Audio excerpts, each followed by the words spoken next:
महत्वपूर्ण पीसी में आप सबका हृदय से अभिनंदन करता हूं।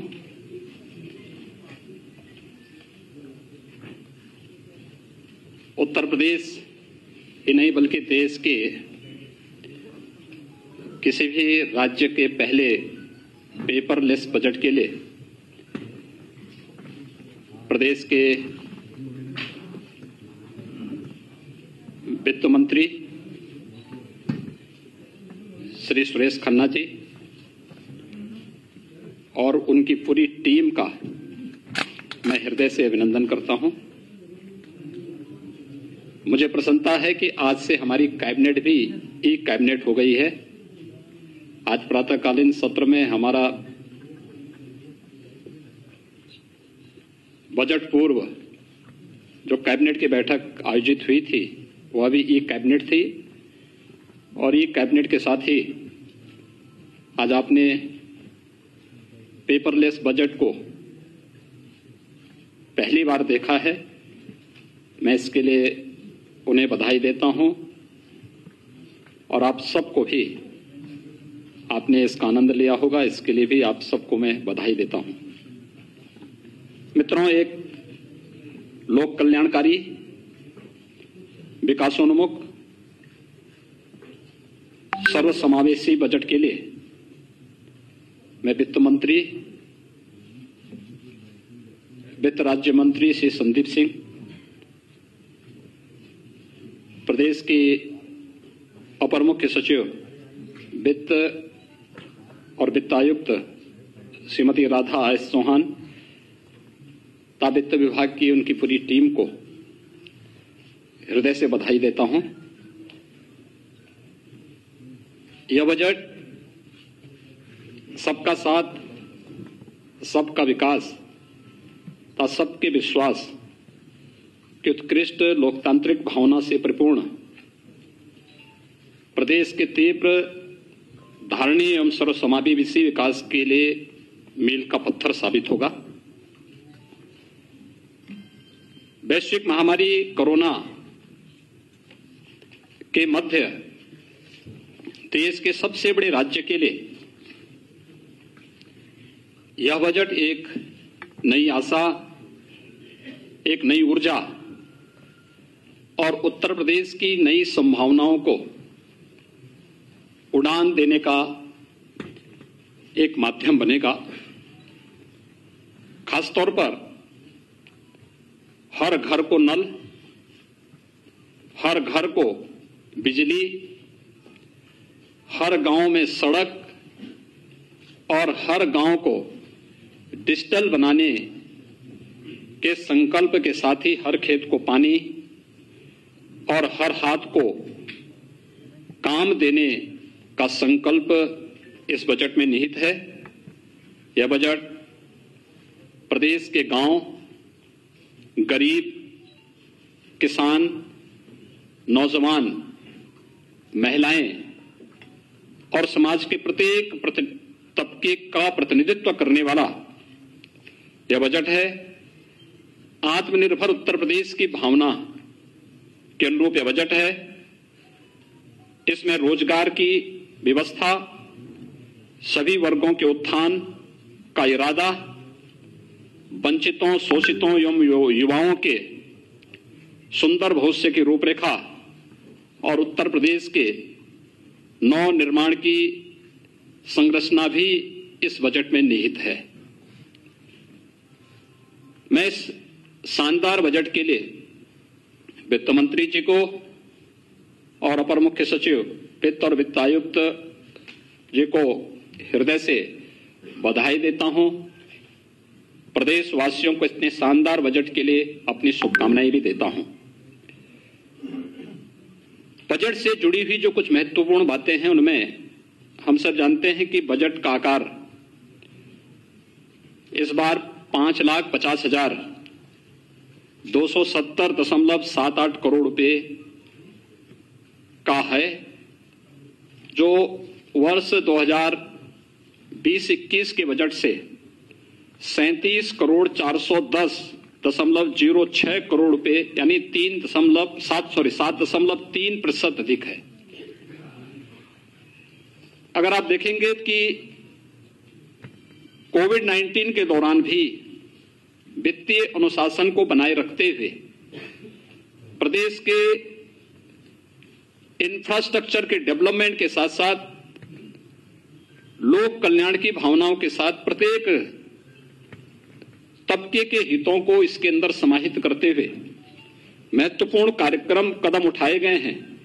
और उसके तहत हम सब जानते हैं कि विगत वर्ष कोविड-19 के दौरान जिस प्रकार की स्थितियां थीं, उन स्थितियों में हम इस बारे में अच्छी तरह जानते हैं कि प्रदेश ही नहीं बल्कि पूरी दुनिया न केवल आम जनजीवन कोविड-19 के कारण प्रभावित हुआ था, बल्कि अर्थव्यवस्था को सबसे अधिक मार झेलनी पड़ी थी।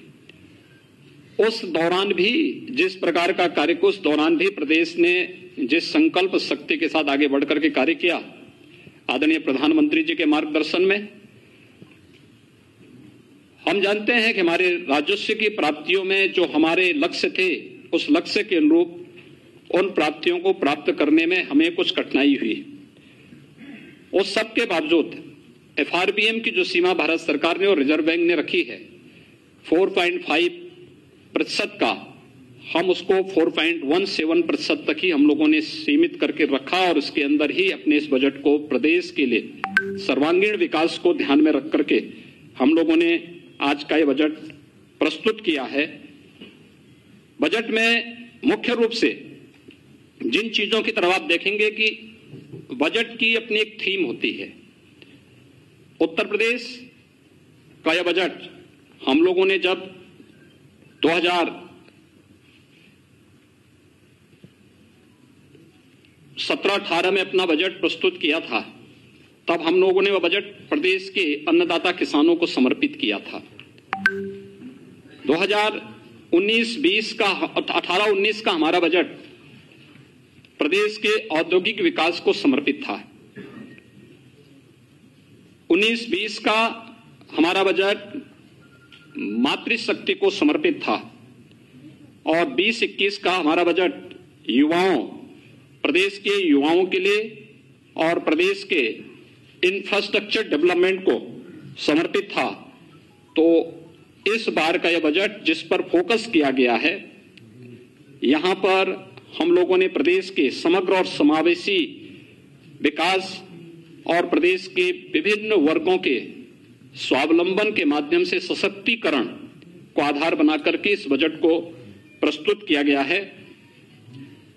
प्रदेश में ईज ऑफ लिविंग को और आसान करने के लिए हर घर को जल, हर घर को बिजली, हर गांव को सड़क और हर गांव को डिजिटल बनाने की प्रक्रिया के साथ प्रदेश में समग्र विकास की एक रूपरेखा इस बजट के माध्यम से प्रारंभ की गई है। खासतौर पर जब हम कृषि क्षेत्र की ही बात करते हैं, मुख्यमंत्री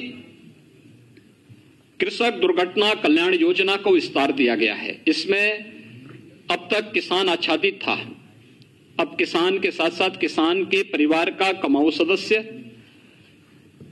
बटाईदार और अन्य लोगों को भी शामिल करते हुए अगर दुर्घटना से किसी ऐसे व्यक्ति की मौत होती है तो 5 लाख रुपए की सहायता इस बीमा योजना के माध्यम से उस किसान परिवार को या उस बटाईदार को या किसान परिवार के सदस्य की दुखद मृत्यु पर स्वतः ही इस योजना से प्राप्त होगी। बजट में इस बात की व्यवस्था की गई है। साथ ही साथ जो किसान परिवार आयुष्मान भारत से स्वास्थ्य बीमा से कवर नहीं प्राप्त किए हैं, उन्हें मुख्यमंत्री जन आरोग्य योजना के अंतर्गत 5 लाख रुपए की भी निःशुल्क स्वास्थ्य बीमा का भी कवर देने का प्रावधान हम लोगों ने इस बजट में इस बार किया है। मित्रों, महिलाओं की दृष्टि से कुछ नई योजनाएं प्रारंभ की गई हैं। आप सब जानते हैं मुख्यमंत्री कन्या सुमंगला योजना को व्यापक आयाम मिला है। इससे पहले मुख्यमंत्री सामूहिक विवाह की योजना बड़ी लोकप्रिय हुई है, जिसमें 1.25 लाख से अधिक बालिकाओं की शादी ब्याह के कार्यक्रम इस योजना के माध्यम से आगे बढ़े हैं। हमने इसकी राशि को 31,000 से बढ़ाकर 35,000 से बढ़ाकर के 51,000 रुपये भी विगत वर्ष किया था।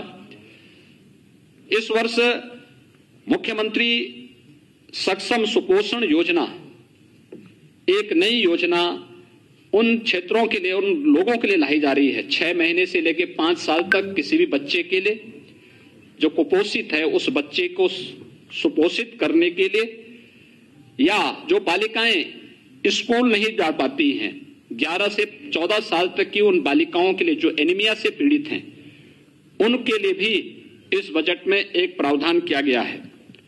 दूसरा, एक बहुत अच्छी योजना महिला सशक्तिकरण की दिशा में प्रारंभ की जा रही है और यह है महिला सामर्थ्य योजना। यह महिला सामर्थ्य योजना हम लोगों ने वर्ष 2019 में झांसी बुंदेलखंड में बलेनी मिल्क प्रोड्यूसर का वहां पे प्रारंभ किया था भारत सरकार के सहयोग से। आप आश्चर्य करेंगे, एक वर्ष में इस योजना के साथ जुड़ी हुई महिलाओं ने 46 करोड़ रुपए का इनका टर्नओवर था और 2 करोड़ का नेट प्रॉफिट इस महिला स्वयंसेवी समूह को वहां पे प्राप्त हुआ था। ऐसे नए स्वयंसेवी समूह और इनके माध्यम से दुग्ध क्षेत्र में एक नई क्रांति लाने के लिए प्रदेश ने महिला सामर्थ्य योजना प्रदेश के अंदर प्रस्तावित की है और इस योजना के अंतर्गत हम लोग यहां पर प्रदेश के अंदर इसके लिए भी 200 करोड़ रुपए की व्यवस्था प्रारंभ की गई है।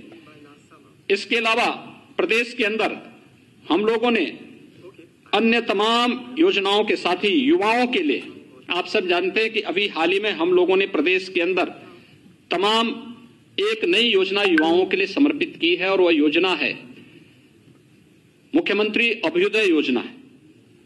प्रदेश के युवाओं को प्रतियोगी परीक्षाओं की तैयारी के लिए हम लोगों ने फिजिकल और वर्चुअल 2 प्रकार की सुविधा के लिए अभी तक 18 कमिश्नरी हेडक्वार्टर पे व्यवस्था प्रारंभ की है, जो हमारी बसंत पंचमी से क्लासेस फिजिकली वर्चुअली प्रारंभ भी हो चुकी हैं और उसके बहुत अच्छे परिणाम सामने आए हैं।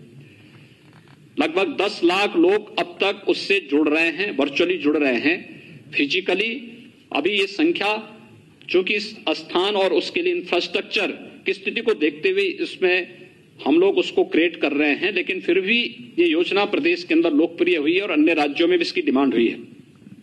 हम लोगों ने एक व्यवस्था इसके साथ जोड़ी है। इन प्रतियोगी परीक्षाओं के लिए, चाहे वह यूपीएससी का हो या प्रदेश के पीसीएस का हो या फिर बैंकिंग का हो, रेलवे का हो या फिर नीट या आईआईटी जेईई के लिए या एनडीए सीडीएस के लिए जो बच्चे तैयारी करते हैं, तो उनको हम इसका एक प्लेटफॉर्म मुख्यमंत्री अभ्युदय योजना से प्रारंभ कर ही रहे हैं। लेकिन साथ साथ इसमें जो भी पात्रता की श्रेणी में बच्चे आएंगे उनके लिए टैबलेट की व्यवस्था भी हम लोगों ने इस योजना के अंतर्गत घोषित किया है। उन्हें एक एक टैबलेट भी उपलब्ध कराएंगे, क्योंकि जो बच्चे वर्चुअली इस क्लास के साथ जुड़ेंगे उनके लिए टैबलेट आवश्यक है और टैबलेट की व्यवस्था का प्रावधान आज के इस बजट में उनके लिए किया गया है। इसके अलावा प्रदेश के अंदर 18 कमिश्नरी हैं। हमारे पास लखनऊ में देश का पहला सैनिक स्कूल है, 3 अन्य सैनिक स्कूल प्रस्तावित निर्माणाधीन है, एक गोरखपुर में प्रस्तावित है।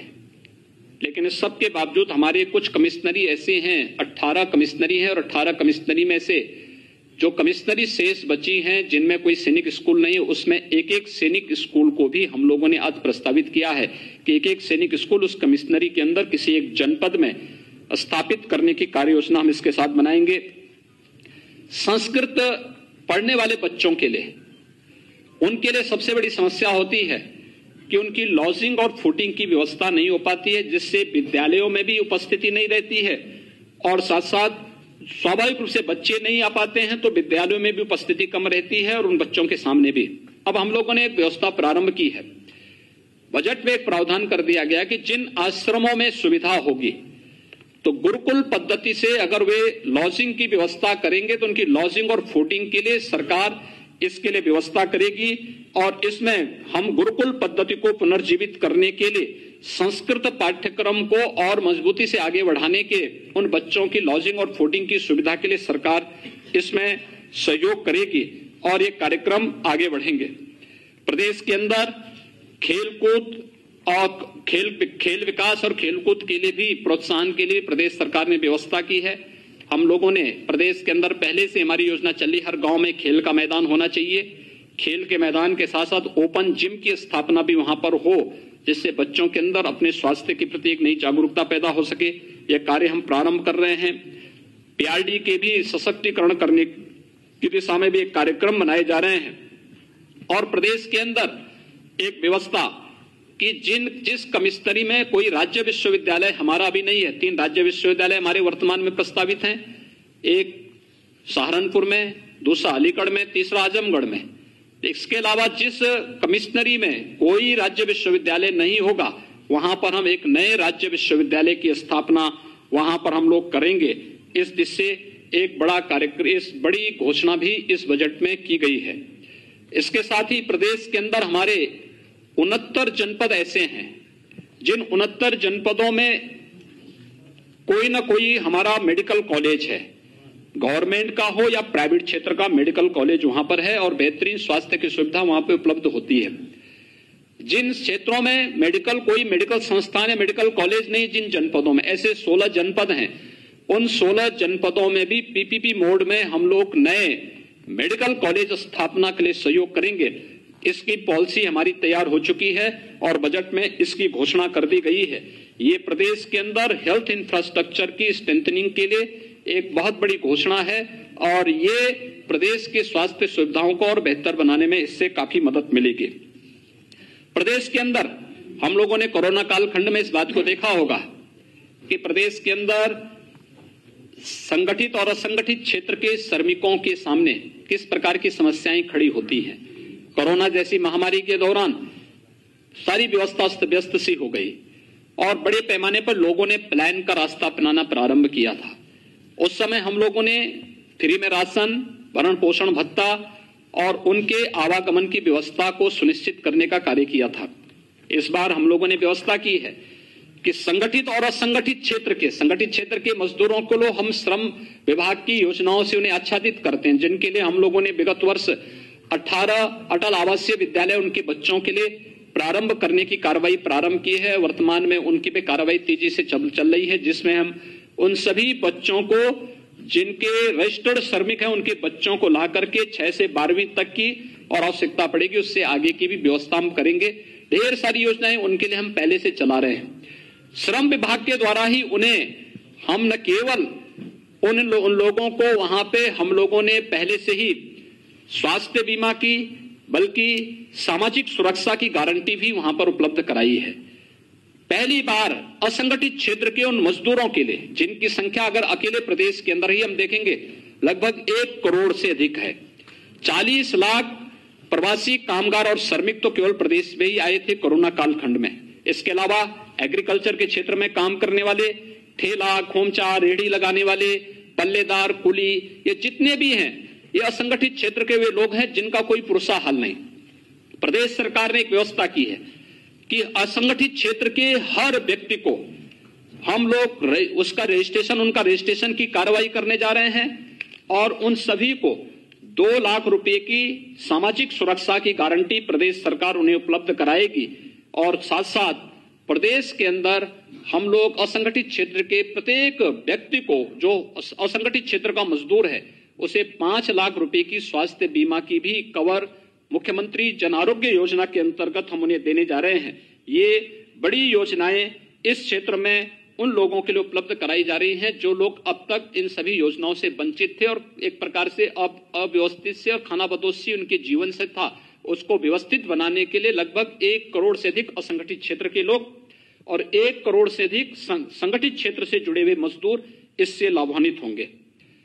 किसानों के हित के लिए एक नई घोषणा भी आज इस बजट में की गई है और वह है निराश्रित गौआश्रय स्थलों के लिए। आप सब जानते हैं कि लगभग प्रदेश के अंदर अब तक हम लोग प्रदेश के अंदर 5.5 लाख से अधिक गोवंश हमारे पास सरकार के द्वारा संचालित निराश्रित गौ आश्रय स्थलों में उनकी व्यवस्था और उनकी सुरक्षा की जा रही है, उनके खान पान की व्यवस्था, उनके रखने की व्यवस्था की गई है।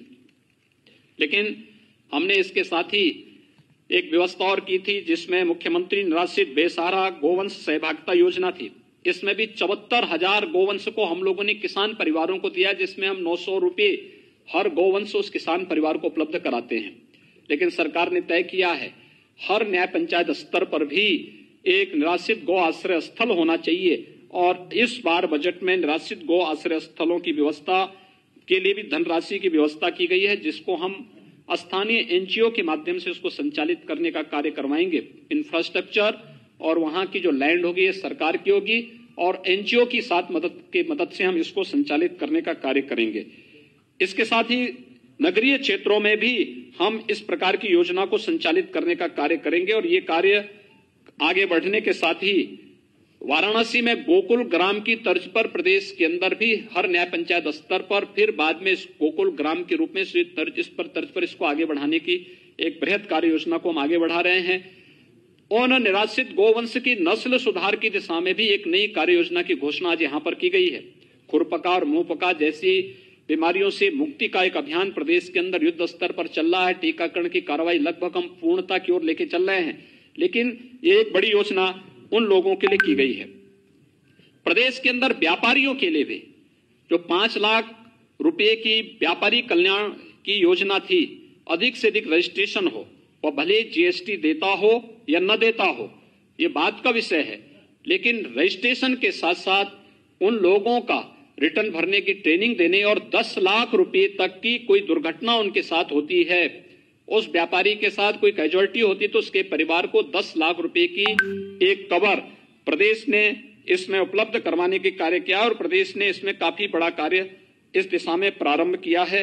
यह एक बड़ा कार्य प्रदेश के अंदर आगे बढ़ाने के लिए किया जा रहा है। प्रदेश के अंदर उन क्षेत्रों में जो दूर दराज के क्षेत्र हैं, वहां पे टेलीमेडिसिन के लिए और टेली कंसल्टेशन के लिए भी पर्याप्त व्यवस्था बजट में इस बार की गई है, और इस व्यवस्था के माध्यम से हम लोग काफी बड़े स्तर पर प्रत्येक नागरिक तक बेहतर स्वास्थ्य की सुविधा उपलब्ध कराने में हमें मदद मिलेगी। कुछ नई चीजें जो वास्तव में यहां पर उपलब्ध हो सकती हैं, लखनऊ में हम लोगों ने एक एनआईवी पुणे की तर्ज पर national institute of virology Pune, जो भारत सरकार का संस्थान है, और किसी भी प्रकार के वायरस के समय से पहचान करने और फिर उस वायरस के खिलाफ उस प्रकार के वैक्सीन को विकसित करने की दिशा में कार्य किया जा सके, इसके लिए एक उस प्रकार का संस्थान प्रदेश सरकार ने अपने स्तर पर यहां पर बनाने की एक कार्य योजना को बजट में दिया है, जिसमें केजीएमयू, सीडीआरआई, एकेटीयू मिलकर के उस प्रकार का एक संस्थान लखनऊ में बनाएंगे, जिससे आने वाले समय में कोविड-19 जैसा कोई अगर वायरस प्रदेश में किसी भी प्रकार का या उत्तर भारत में कहीं भी उसका अटैक होता है तो समय से हम उसकी पहचान कर सकेंगे, और उस दिशा से फिर वैक्सीन के निर्माण में भी ये सहायक हो सकेगा। इसके लिए एक बड़ा कार्य यहां पर प्रारंभ किया जा रहा है। इसके साथ ही प्रदेश के अंदर हम लोगों ने प्रदेश के अंदर चाहे वह या पूर्व प्रधानमंत्री श्रद्धेय अटल बिहारी वाजपेयी जी के नाम पर चिकित्सा विश्वविद्यालय की स्थापना को हो, या प्रदेश के आयुष विश्वविद्यालय का है, प्रदेश के अंदर एक नए हम लोगों ने यहाँ पे विधि विश्वविद्यालय का लॉ यूनिवर्सिटी प्रयागराज में बनाने की कार्रवाई को भी हम लोगों ने इस बजट का हिस्सा बनाया है। तो साथ ही साथ केजीएमयू में institute of virology and infectious disease के साथ ही एक एसजीपीसीआई के लिए भी एक डायबिटीज रेटिनोपैथी की एक नई घोषणा इस बजट में की गई है, जो स्वास्थ्य क्षेत्र में एक उच्च स्तरीय बेहतरीन सुविधा यहां पर उपलब्ध कराने की दिशा में एक नया कार्य यहां पर उपलब्ध कराने में काफी मदद करेगा। मित्रों, जल जीवन मिशन हर घर नल पहुंचाने की योजना। जल जीवन मिशन प्रारंभ होने के समय उत्तर प्रदेश का आच्छादन 2% से कम था, और आज इसको हम तेजी से आगे बढ़ा रहे हैं, और इसलिए व्यापक कार्य योजना। हमारा यह मानना है कि अगर व्यक्ति को शुद्ध पेयजल उपलब्ध हो जाए तो आधी से अधिक बीमारी उसकी दूर हो जाती है। हम लोगों ने पूर्वी उत्तर प्रदेश में आदरणीय प्रधानमंत्री जी के मार्गदर्शन में, उनकी प्रेरणा से इंसेफ्लाइटिस की समस्या का समाधान करने में काफी बड़ी मदद हमें मिली है। इसमें हमारे 2 आधार थे। एक था स्वच्छ भारत अभियान, हर परिवार के पास एक शौचालय उपलब्ध कराना, और दूसरा था शुद्ध पेयजल की आपूर्ति। 38 जनपदों में प्रतिवर्ष 1200 से 1500 जिन बच्चों की मौत होती थी, 1 से 15 वर्ष तक के बच्चों की लगभग 1200 से 1500 मौतें प्रतिवर्ष होती थी। पिछले 4 वर्ष के दौरान अंतर विभागीय समन्वय के माध्यम से हम लोगों ने एक जो प्रयास प्रारंभ किया, उसका परिणाम है बीमारी में 75% नियंत्रण करने और मौत पर 95% तक नियंत्रण करने में हमें सफलता प्राप्त हुई है। एक बड़ी सफलता इसमें प्राप्त हुई है, और अब उसी दिशा में नए प्रयास प्रारंभ करने के लिए हर घर नल की इस योजना को भी हम, जिससे प्रदेश के अंदर बुंदेलखंड का क्षेत्र हो, बिंद का क्षेत्र हो, आर्सेनिक, फ्लोराइड या खारा पानी की समस्या से जो क्षेत्र जूझ रहे हैं या जहां पे अन्य समस्याएं हैं, उन सभी को ग्रामीण और शहरी दोनों के लिए लगभग 17,000 करोड़ रुपए की बड़ी व्यवस्था बजट में की गई है, जिससे हर एक व्यक्ति को शुद्ध पेयजल की आपूर्ति हम कर सकेंगे। और केवल योजना लागू ही नहीं होना, बल्कि इस योजना को सस्टेनेबल बनाने के लिए जो इस योजना के साथ जुड़ेगा उसको 10 वर्षों तक उस योजना की देखभाल करने की भी जिम्मेदारी लेनी है। ये इसके साथ जोड़ा जा रहा है, इसलिए एक बड़ा कार्य इसमें ग्रामीण और शहरी क्षेत्रों के साथ इसको जोड़ने का प्रयास प्रारंभ किया गया है। प्रदेश में नगरीय क्षेत्रों का दायरा बढ़ा है। पहले हमारे पास कुल 653 नगर निकाय थे, आज ये बढ़कर के इनकी संख्या लगभग 734 के आसपास इनकी संख्या पहुंच रही है। एक बड़ी संख्या इनकी बढ़ रही है, तो शहरी क्षेत्रों में भी नागरिकों के जीवन स्तर में सुधार करने के लिए 10 स्मार्ट सिटी भारत सरकार ने घोषित की थी। राज्य सरकार के साथ मिलकर के जो 7 अन्य नगर निगम थे, उन्हें राज्य सरकार अपने खर्चे पर स्मार्ट सिटी के रूप में डेवलप करने जा रही है, और राज्य सरकार के खर्चे पर उनका यहां पर विस्तार, उनको स्मार्ट सिटी के रूप में विकसित करने की कार्य योजना प्रदेश सरकार ने यहां पे प्रारंभ की है। इसके साथ ही 60 शहर हमारे ऐसे हैं जो अमृत योजना से आच्छादित हैं। वहां पे पेयजल के साथ साथ सेवर आदि की व्यवस्था के आगे बढ़ाने के साथ ही ग्रामीण और शहरी क्षेत्रों में आवास की सुविधा उपलब्ध कराने और शेष अन्य लोगों के लिए एफोर्डेबल हाउसिंग की स्कीम, जिनके पास अपने स्वयं की लैंड नहीं लेकिन वे शासन की आवासीय सुविधा से लाभान्वित हो सकेंगे, एफोर्डेबल हाउसिंग की स्कीम के साथ हम लोगों ने इस कार्यक्रम को आगे बढ़ाने का कार्य किया है। और ये बहुत अच्छे ढंग से प्रदेश के अंदर ये चीजें आगे चल रही हैं। प्रदेश के अंदर हम लोगों ने औद्योगिक विकास के क्षेत्र में ईज ऑफ डूइंग बिजनेस में उत्तर प्रदेश की रैंकिंग में जो सुधार हुआ है, देश ने भी दुनिया ने भी उसको सराहा है। 2016 में उत्तर प्रदेश 14वें स्थान पे था, 2017 में उत्तर प्रदेश 12वें स्थान पर आया और आज उत्तर प्रदेश दूसरे स्थान पर है। ये प्रदेश ने जो रिफॉर्म किए हैं, हम लोगों ने हर एक फील्ड में काफी सुधार किए हैं, जिससे देश के अंदर सबसे अच्छे गंतव्य के रूप में प्रदेश बना है। इस दौरान आपने देखा होगा, देश कोरोना कालखंड के दौरान जब हर जगह अव्यवस्था थी, लोग अपने को नहीं संभाल पा रहे थे, तब हम कोरोना प्रबंधन की बेहतरीन उदाहरण भी प्रस्तुत कर रहे थे इतने बड़े प्रदेश में। लेकिन साथ साथ हम लोगों ने प्रदेश के अंदर बहुत सारे ऐसे उदाहरण भी प्रस्तुत किए जिसमें देश का पहला डिस्प्ले यूनिट उत्तर प्रदेश में आया है, और यह चीन से आया है। ये निवेश चीन से उत्तर प्रदेश में आया, जिसमें लगभग 5,000 करोड़ रुपए का निवेश होने जा रहा है।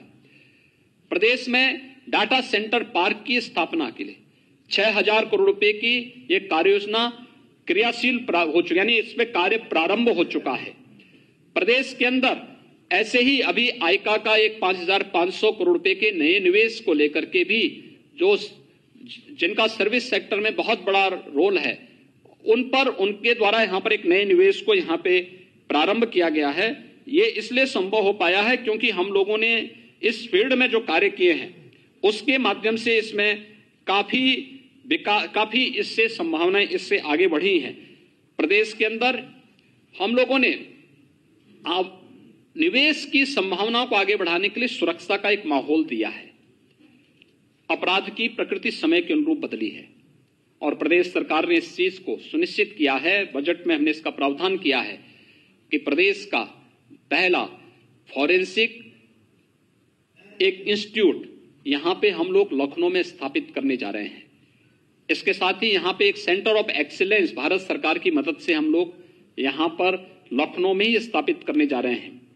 प्रदेश के सभी रेंज स्तर पर 18 रेंज है पुलिस के, 18 रेंज स्तर पर 18 फॉरेंसिक लैब जो लेवल 2 और लेवल 3 की हैं, इन्हें वहां पर स्थापित करने के लिए भी हम लोगों ने बजट का प्रावधान किया। तेजी से इस पे कार्य चल रहा है। प्रदेश में 2016-17 तक केवल एक साइबर थाना था। आज हम लोग हर जनपद में साइबर थाना स्थापित करने की कार्रवाई को युद्ध स्तर पर आगे बढ़ा चुके हैं। ये प्रदेश को नए यानी समय के अनुरूप हम लोग प्रदेश के अंदर अपराध और अपराधियों पर अंकुश कसने के लिए उस प्रकार की प्रभावी कार्रवाई कर सकेंगे। ये हम लोगों ने यहां व्यवस्था की है। प्रदेश के अंदर सूक्ष्म लघु मध्यम उद्यम प्रदेश में रोजगार सृजन का एक बहुत सशक्त माध्यम है और इस सशक्त माध्यम का उपयोग भी प्रदेश ने किया है और बजट में इसका प्रावधान किया है कि प्रदेश में एक तो बंद पड़ी जो हमारी कताई और स्पिनिंग मिली थी, इनको हम फिर से पीपीपी मोड में चलाने और अन्य तरीके से इनके लिए हम लोगों ने एक कार्य योजना के लिए बजट में इसका प्रावधान किया है। प्रदेश साथ ही साथ प्रदेश के अंदर हम लोगों ने ओडीओपी की योजना को, जो देश के अंदर एक लोकप्रिय योजना बनी है, इस योजना को प्रोत्साहित करने के लिए भी हम लोगों ने बजट में इसका प्रावधान किया है। और साथ साथ प्रदेश के अंदर एमएसएमई सेक्टर में उद्योग लगाने के लिए 1000 दिनों तक आपको किसी भी प्रकार की कोई भी लाइसेंस की आवश्यकता नहीं पड़ेगी। आप जाइए, अपना यूनिट लगाइए और 1000 दिन के अंदर बाकी औपचारिकताओं को आप पूर्ण करिए। ऐसा नहीं कि लाइसेंस के अभाव में या एनओसी के अभाव में आप अपना कार्य नहीं कर पा रहे हैं। एमएसएमई को इससे हमने मुक्त करते हुए और उसमें अन्य जो रिफॉर्म करने थे, ये भी रिफॉर्म करने वाला उत्तर प्रदेश पहला राज्य है और उस दिशा में तेजी से विकास करने के साथ ही प्रदेश में जो भी इस क्षेत्र में युवा कार्य करना चाहते हैं, ऐसे युवाओं के लिए मुख्यमंत्री युवा रोजगार योजना के अंतर्गत भी धन की व्यवस्था हम लोगों ने बजट में प्रावधानित की है। प्रदेश के अंदर इंफ्रास्ट्रक्चर डेवलपमेंट के लिए आप सब जानते हैं पूर्वांचल एक्सप्रेसवे, हमारा इस पर विकास ये कार्य लगभग 80% पूर्ण होने जा रहा है। इसी प्रकार से बुंदेलखंड एक्सप्रेसवे, इस पर लगभग 50% का कार्य हमारा पूर्ण हो चुका है। गोरखपुर लिंक एक्सप्रेसवे लगभग 25% से अधिक कार्य हमारा यहां पर तेजी के साथ आगे बढ़ चुका है। बलिया लिंक एक्सप्रेसवे, इसकी कार्य योजना को सरकार ने अपनी सैद्धांतिक मंजूरी दे दी है और अब हम एक नए एक्सप्रेसवे के साथ आगे बढ़ रहे हैं। यह है गंगा एक्सप्रेसवे, मेरठ से प्रयागराज तक। एक बड़े एक्सप्रेसवे के लिए जमीन अधिग्रहण की कार्रवाई के लिए धनराशि की व्यवस्था इस बजट में की जा रही है। इसके साथ ही प्रदेश के अंदर जो अवशेष हमारी इंटर स्टेट या इंटरनेशनल कनेक्टिविटी है, उसको 4 लेन से जोड़ने के लिए भी, हमारे प्रदेश के अंदर जिला मुख्यालयों को 4 लेन से जोड़ने के लिए भी, ग्रामीण क्षेत्र में जिन क्षेत्रों में आज तक कनेक्टिविटी नहीं हो पाई है, उस हर गांव को भी सड़क की कनेक्टिविटी से प्रधानमंत्री सड़क योजना के माध्यम से या फिर प्रदेश सरकार की ही किसी योजना के माध्यम से जोड़ने के लिए भी हम लोगों ने बजट में इसका प्रावधान किया है और हर गांव डिजिटल होगा। आपने देखा होगा हर गांव में ग्राम सचिवालय के निर्माण की कार्रवाई युद्ध स्तर पर प्रदेश के अंदर वर्तमान में चल रही है। कोरोना कालखंड में ही हमने इसे आगे बढ़ाया था। हर एक गांव में कॉमन सर्विस सेंटर बना करके और कॉमन सर्विस सेंटर में ही अब गांव में ही आय प्रमाण पत्र, मूल निवास प्रमाण पत्र, जाति प्रमाण पत्र, ये गांव में ही डिजिटली प्राप्त होगा।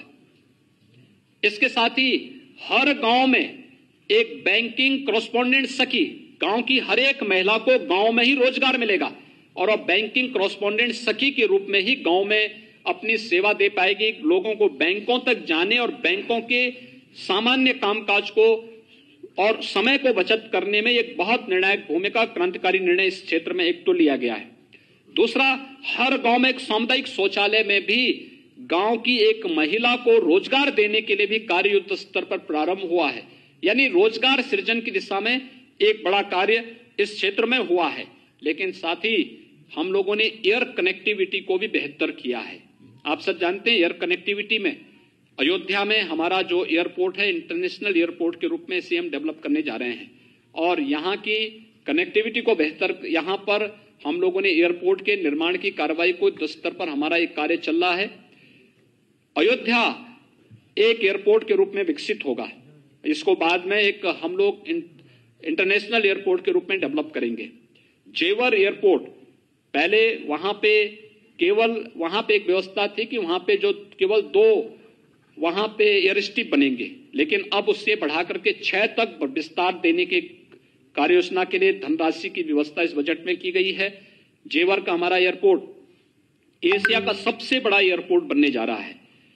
वहां पे विकास की उन अनंत संभावनाओं को आगे बढ़ाने को एक नया स्थान उसमें प्राप्त होगा, चाहे वह फिल्म सिटी के कार्यक्रम को आगे बढ़ाने का हो, फिल्म सिटी को वहां पे आगे बढ़ाने का हो, वहां पे एक आईटी सिटी के रूप में उसे डेवलप करने के लिए भी एक नई कार्य योजना के साथ हम लोगों ने वहां पे कार्य प्रारंभ किया है। हम लोगों के इसके अलावा प्रदेश के अंदर कुशीनगर में इंटरनेशनल एयरपोर्ट बन रहा है। वाराणसी और लखनऊ में इंटरनेशनल एयरपोर्ट पर पहले से ही भारत सरकार कार्य कर रही है, लेकिन साथ साथ प्रदेश के अंदर सहारनपुर, मेरठ, अलीगढ़, मुरादाबाद, बरेली और आजमगढ़, चित्रकूट, सोनभद्र, ये सभी क्षेत्र भी एयर कनेक्टिविटी से जुड़ेंगे। और इसके लिए प्रदेश सरकार तेजी के साथ, जितनी तेजी के साथ उत्तर प्रदेश ने इस फील्ड में काम किया है, देश के अंदर अन्य राज्यों में इस प्रकार का कार्य इस दिशा में आगे नहीं बढ़ पाया है, लेकिन उत्तर प्रदेश ने तेजी के साथ इस क्षेत्र को आगे बढ़ाने का कार्य किया है। प्रदेश के अंदर पुलिस के लिए भी इंफ्रास्ट्रक्चर डेवलप करने के लिए, उनके लिए अवस्थापना सुविधाओं के विकास के लिए भी एक बड़ा कार्य प्रदेश ने इस बजट में भी उसकी व्यवस्था की है। और जितनी भी अवस्थापना सुविधाओं का विकास वहां पर होगा, आवासीय सुविधाओं का विकास होगा, इन आवासीय सुविधाओं का विकास महान क्रांतिकारी शहीद रोशन सिंह के नाम पर हर पुलिस लाइन में, हर पुलिस थाना में और हर एक पुलिस चौकी में ये अवस्थापना जो सुविधाओं का विकास, आवासीय सुविधाओं का विकास पुलिस के लिए किया जा रहा है, इन सभी के साथ उनको जोड़ने का कार्य हुआ है। इतने बड़े पैमाने पर ये सुविधाएं यहां पर दी जा रही हैं, ये बड़े स्तर पर कार्य हुआ है। लेकिन साथ साथ अपने देश के क्रांतिकारियों और देश के शहीदों के प्रति सम्मान का भाव व्यक्त करने के लिए चौरी चौरा महोत्सव हो, शताब्दी महोत्सव के माध्यम से हर एक क्रांतिकारी स्थल पर, हर एक शहीद स्थली के पुनरुद्धार, सुदृढ़ीकरण और सुंदरीकरण की कार्य योजना को भी प्रदेश सरकार ने अपने बजट का हिस्सा बनाया है। प्रदेश में सर्विस सेक्टर की अनंत संभावनाएं हैं और इसमें रोजगार की भी अनंत संभावनाएं हैं। आपने देखा होगा प्रयागराज कुंभ आपके सामने है। प्रयागराज कुंभ के माध्यम से कैसे, जहां पर महाकुंभ के समय में केवल 12 करोड़ ही श्रद्धालु और पर्यटक आ पाए थे, थोड़ी सी व्यवस्था प्रदेश सरकार ने की, स्वच्छता, सुरक्षा और सुव्यवस्था का एक मानक प्रस्तुत किया। 24 करोड़ पर्यटक और श्रद्धालु उसी प्रयागराज कुंभ में वहां पर आए। अयोध्या दुनिया के अंदर एक नए टूरिस्ट स्पॉट के रूप में डेवलप हुआ है।